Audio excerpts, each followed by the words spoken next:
If you are hearing my voice today, then something has already happened that I never believed could happen. My mother looked at me differently this morning. Not with disappointment, not with pride, not even with concern. She looked at me the way someone looks at another person when they have carried a secret for so long that keeping it has become heavier than telling it. She asked me to sit down. She didn't ask about work. She didn't ask about the companies everyone thinks define me. She didn't ask about the future everyone assumes I can build. She simply looked into my eyes and quietly said, "There is something you deserve to know about the woman you will one day love." Everything inside me stopped. There are moments when your entire future changes before another word is spoken. This was one of them. I almost told her not to continue, because sometimes ignorance feels safer than truth. Sometimes uncertainty feels kinder than certainty. Have you ever felt that? Have you ever sensed that one sentence could rearrange every dream you have carefully protected?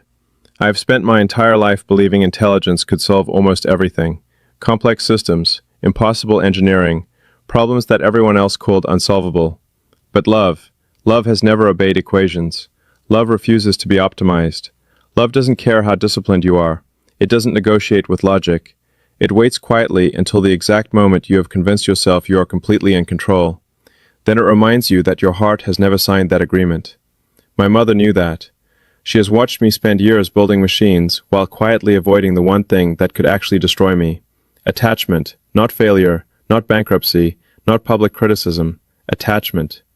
Because every ambitious person secretly believes they can survive losing money, losing status, losing recognition. But losing the one person who finally makes success feel unnecessary, that is a different kind of fear. Maybe you understand that fear better than I do. Maybe you've already lived through it. Maybe you're listening because somewhere inside you, there is still one conversation you wish had ended differently. If that's true, please don't leave before I finish this. Because if you do, you may never hear the one sentence that completely changed how I understood the woman I hope to spend my life with. For years I imagined my future wife as someone extraordinary. Not because of beauty, beauty fades into familiarity. Not because of perfection, perfection makes people impossible to love honestly. I imagined someone who would still recognize me after every achievement had been stripped away. Someone who could sit beside me in complete silence without needing either of us to perform.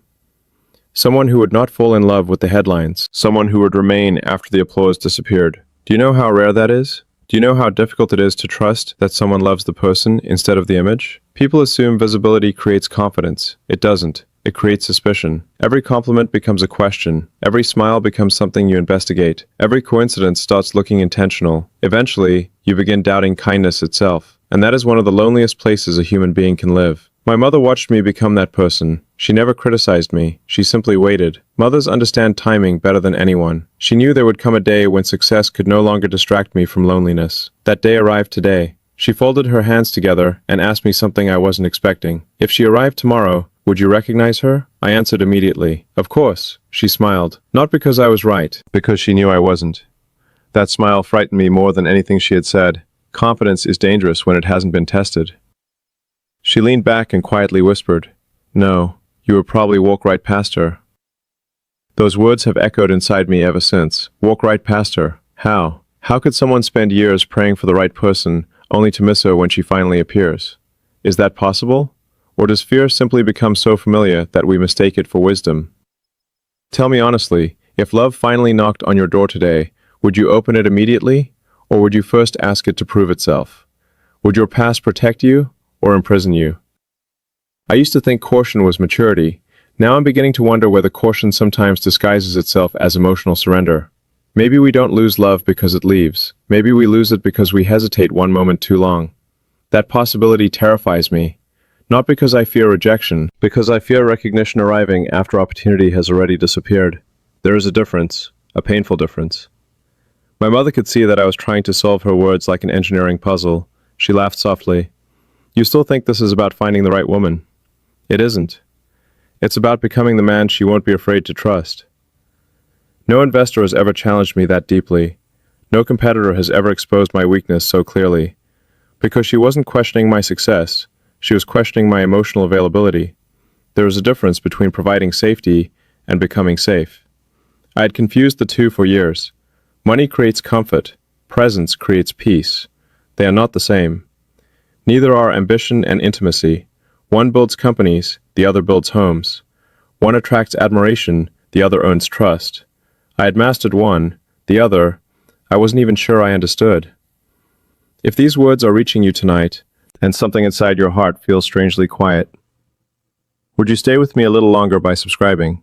And before I tell you what happened next, I'd love to know where in the world you're listening from. I wish I could tell you everything my mother revealed after that. I wish I could say the hardest part came next. It didn't. The hardest part was realizing she hadn't even started telling me the truth yet. And somehow, I already felt like the future I had imagined was beginning to disappear. I couldn't answer her, not because I disagreed, because something inside me had already begun falling apart. For years, I believed that preparing for love meant preparing my life. Build stability, build discipline, build a future, build something worthy of sharing. But I had never stopped to ask whether I was building walls at the same speed. The room became impossibly quiet.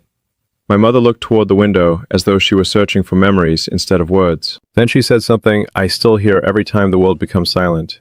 You have spent your whole life learning how to protect your heart. She paused. But you never learned how to recognize someone who would never ask you to protect it. I lowered my eyes. That sentence landed somewhere much deeper than pride. It reached every excuse I had ever made, every delayed message, every conversation I convinced myself could wait until tomorrow, every moment I believed success had to come before intimacy. I suddenly wondered how many opportunities had disappeared while I was busy preparing for opportunities that never arrived. The strange thing about regret is that it rarely announces itself. It arrives disguised as logic. It tells you that waiting is responsible, that caution is wisdom, that distance is maturity. Until one day you realize you weren't protecting your future, you were postponing your happiness. I wanted to argue. I wanted to explain that life had demanded sacrifices, that responsibility had required impossible choices, that every hour spent building something meaningful had been necessary. She listened without interrupting. When I finally finished, she smiled with heartbreaking kindness. You keep defending your schedule. I am asking about your heart. There was no answer to that, because the truth was painfully simple. My calendar had become completely organized. My emotions had become completely unavailable. I remembered evenings when someone genuinely wanted to know how I was feeling. Instead of answering honestly, I redirected the conversation toward work, toward goals, toward future plans, toward anything except myself. Vulnerability had always felt inefficient. Now it felt expensive. The cost had been years of emotional distance I didn't even notice while it was happening. My mother stood and slowly walked toward an old cabinet. She opened one of the drawers and removed a small photograph. It had faded with time. The edges were worn. She handed it to me without saying a word. I looked at it for several seconds before realizing what I was seeing.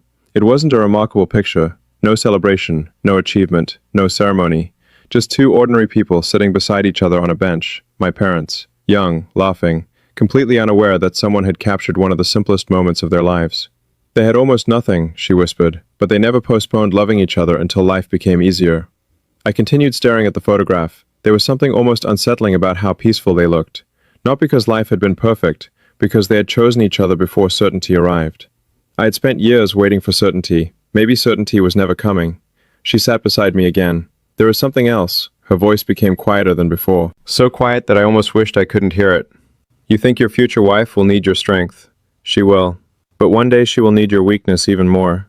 I frowned. My weakness? That didn't make sense. Weakness had always been something to overcome, something to hide, something to repair before allowing another person close enough to see it. She gently shook her head as if reading every thought crossing my mind. A woman who truly loves you will eventually become exhausted if she only ever meets the version of you that survives. She deserves to meet the version that feels. That sentence dismantled years of carefully constructed armor. How many times had I mistaken emotional silence for emotional stability? How many people had concluded that I simply didn't need anyone? How many had quietly walked away because I never allowed them to carry even the smallest piece of my pain?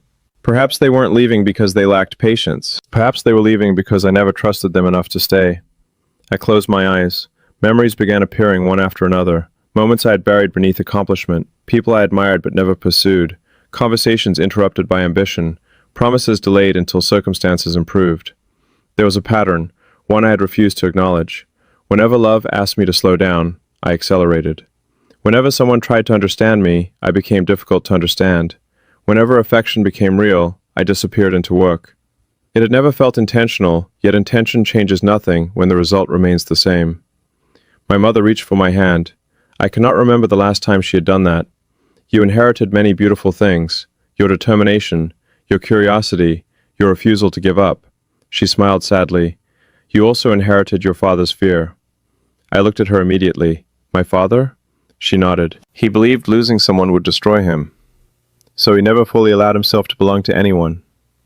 The room suddenly felt smaller, because I recognized that fear, not from stories, from myself. For years I believed I had invented it. Now I understood it had quietly traveled across generations. Fear has strange ways of surviving. Sometimes it doesn't live in words. Sometimes it lives in habits, in distance, in hesitation, in the inability to say simple things before it becomes too late. I finally asked the only thing that mattered. Then how do I stop becoming him? She answered without hesitation. You stop treating love like a risk assessment. Those words remained suspended between us, because that was exactly what I had been doing. Evaluating compatibility, calculating outcomes, measuring probability, searching for guarantees. Love had become another project, another decision tree, another equation waiting to be solved. No wonder it always felt incomplete. Then, she looked directly into my eyes, and everything changed. I haven't told you the real reason yet. My heartbeat became impossible to ignore. Every instinct told me the conversation had only now reached its true beginning. She continued, "There is something about the woman you will marry, something you would never discover on your own." I leaned forward. Every part of me wanted the answer. She remained silent. Seconds felt like hours. Finally, she whispered, "When you first meet her, you won't believe she is meant for you." I stared at her in disbelief. She nodded slowly. "You will convince yourself she belongs somewhere else. You will tell yourself she deserves someone softer, someone with fewer scars, someone whose life is easier to understand. And because of that, you will begin walking away before she ever asks you to stay." The air left my lungs. Not because I knew she was right, because somewhere deep inside me, I recognized the possibility. The terrifying possibility that self-doubt can become more destructive than rejection itself. For the first time in my life, I wasn't afraid that someone would stop loving me. I was afraid I might reject the very love I'd spent years hoping to find. That fear settled quietly inside me, and I had no idea that what my mother was about to reveal would force me to question every decision I believed I would one day make. I barely slept that night, not because I had received answers, because every answer had quietly become another question. The strange thing about truth is that it doesn't always comfort you. Sometimes it rearranges every certainty you have ever trusted. Morning arrived, but it didn't feel like a new day. It felt like I had awakened inside someone else's life. Every meeting on my calendar suddenly seemed smaller than the conversation that had taken place in my mother's living room. Numbers still mattered, deadlines still existed, people still expected decisions. But somewhere beneath all of it, another decision had begun demanding my attention. Would I continue living the way I always had, or would I finally become the man I kept expecting love to understand? For years I had believed the greatest danger in life was failure. Now I understood something far more frightening. Success can become a beautiful hiding place. People congratulate you while quietly overlooking how alone you have become. They celebrate your discipline. They admire your resilience. They envy your achievements. Very few ask whether your heart has forgotten how to rest. Mine had. Not because it lacked love, because it had mistaken constant movement for purpose. Several days passed before I returned to see my mother. She was waiting for me before I knocked, almost as though she knew I hadn't come for advice. I had come for courage. She poured 2 cups of tea and smiled gently. "You've been thinking." I laughed softly. "I've been unraveling." She nodded. "That's usually how real change begins." I finally asked her the question I had avoided since the beginning. What was the truth? She remained silent for several moments. Not because she wanted to create suspense, because some truths deserve to arrive slowly. Then she spoke. "When you were very young, you used to tell me that one day you would build something that changed the world. I remember. You also told me something else." I searched my memory. Nothing came. "You said that if you ever met the woman you loved, you hoped she would never have to compete with your dreams." A faint smile appeared on my face. "I actually said that?" "You did." Her eyes became filled with emotion. "Somewhere along the way, you forgot." The words settled over me like rain after years of drought. She was right. Without realizing it, I had turned my dreams into a place no one else could enter. Not intentionally, gradually. Every postponed dinner, every cancelled weekend, every promise of after this project. Every moment I expected understanding instead of offering presence. Love had never asked me to abandon my purpose. It had only asked not to be treated as an interruption. I had misunderstood the assignment. I thought greatness demanded sacrifice. It does, but I had been sacrificing the wrong things. The most painful realization wasn't that I had worked too hard. It was that I had quietly accepted the lie that meaningful work and meaningful love could not exist together. My mother looked directly at me. "The woman you marry won't rescue you. She won't complete you. She won't erase your scars. She will simply refuse to let you carry them alone. I felt my eyes fill with tears. Not dramatic tears, the quiet kind that appear when your soul recognizes something before your mind does. For years I had imagined love as finding someone extraordinary. Now I understood. Real love is meeting someone who quietly makes honesty feel safer than pretending. Weeks later, life placed someone in front of me. She wasn't what I had imagined. She wasn't trying to impress anyone. She didn't seem interested in status. She listened more than she spoke. She noticed things everyone else overlooked. She wasn't fascinated by my accomplishments. She was curious about my silence. That frightened me, because silence had always been the place where I hid. The more we spoke, the more I wanted to retreat.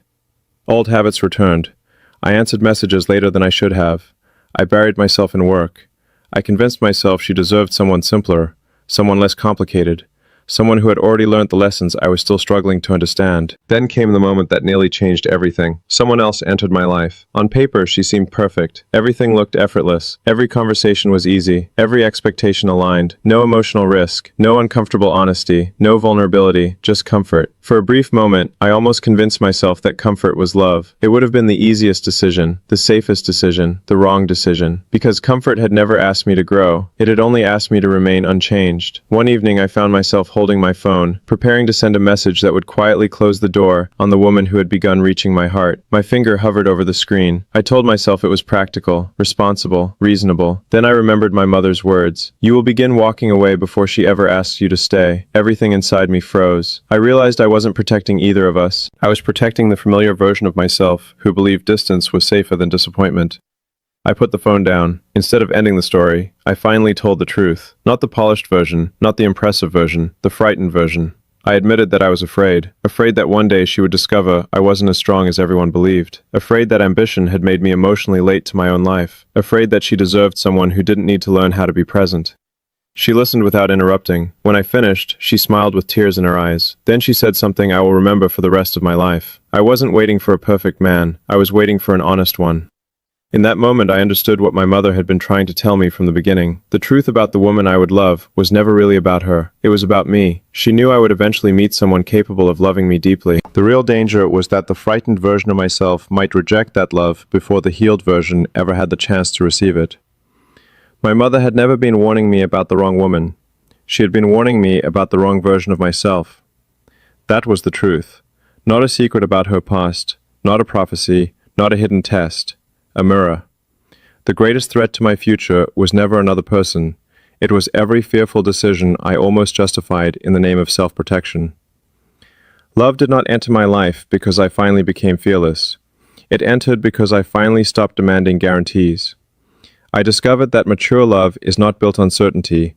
It is built on choosing each other on ordinary mornings, on difficult conversations, on forgiveness offered before pride asks for permission, on showing up even when life is loud, on believing that two imperfect people can become a place of peace for one another. If this confession reaches you at the moment you need it at most, I hope you remember one thing. Do not let old fears make decisions that your future heart will spend years trying to undo. The future is not built by perfect people. It is built by people who are willing to love honestly before certainty arrives. This is a reminder from someone who finally understood that the greatest innovations are not always made in laboratories or companies. Sometimes they are made quietly between two people who decide that fear will no longer write the ending of their story. If you've stayed with me until this moment, then maybe the story was never really about me. Maybe it was about you. Maybe somewhere along the way, you remembered someone you never stopped loving. Maybe you realized that fear has been making decisions your heart never agreed to.